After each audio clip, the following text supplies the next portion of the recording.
Il Dipartimento di Italianistica dell'Università Litorale di Capodistria si è costituito nel 2006 e oltre a una formazione di studi metodologici e storici di base forniti ai primi anni, negli anni successivi ci si prepara a una formazione scientifica e specialistica delle lauree magistrali. Il Dipartimento cerca di dare delle buone conoscenze di lingua italiana e soprattutto di formare anche in altri campi scientifici come la didattica, la lingua e gli studi di traduzione. Ho scelto di studiare italiano a Capodistria perché già la città di per sé aiuta allo studio.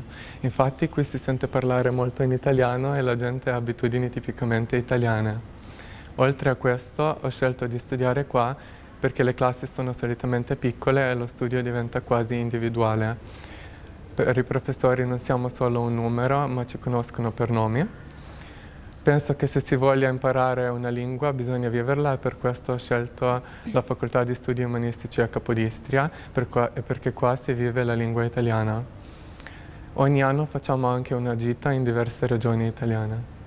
L'Università del Litorale è il luogo ideale, direi quasi naturale, per studiare la lingua e la letteratura italiana, che sono qua presenti già da molti secoli.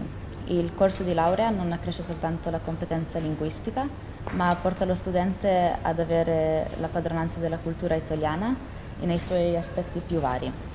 A Capodistria è infatti possibile entrarvi direttamente in contatto grazie alla presenza della minoranza italiana e grazie alla vicinanza all'Italia. E inoltre ogni lezione è una finestra aperta sull'italianità che viene scoperta e conosciuta con l'aiuto di professori esperti. Essendo la nostra facoltà collocata in una posizione strategica nell'Alto Adriatico sul confine tra Italia e Slovenia, tutti i nostri professori provengono da quest'area o dalla vicina Italia, il che vuol dire che sono o di madrelingua italiani oppure bilingui già dalla nascita. Diamo perciò molta attenzione al corretto uso della lingua e oltre a questo offriamo agli studenti anche contenuti da altre aree culturali come il film, il cinema, il teatro, la letteratura e anche l'intercultura in dialogo con altre lingue e culture.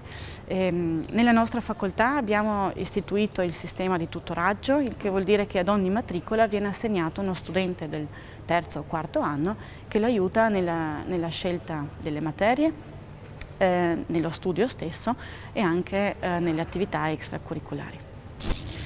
Ho deciso di intraprendere gli studi di italianistica perché la lingua italiana mi appassiona sin da quando ero bambina guardando i cartoni animati ed ora eccomi qua che la studio la lingua.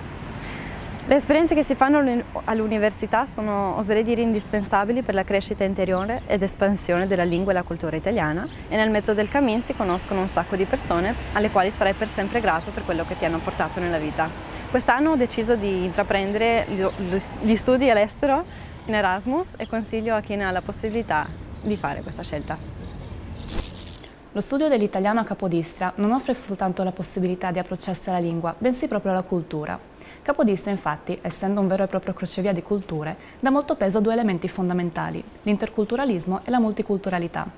Il nostro programma di studi, infatti, abbraccia tutti gli aspetti relativi alla lingua e alla cultura italiana. Il nostro personale docente, infatti, è sempre molto pronto e disponibile e soprattutto, dove ce ne sia bisogno, pronto ad aiutare.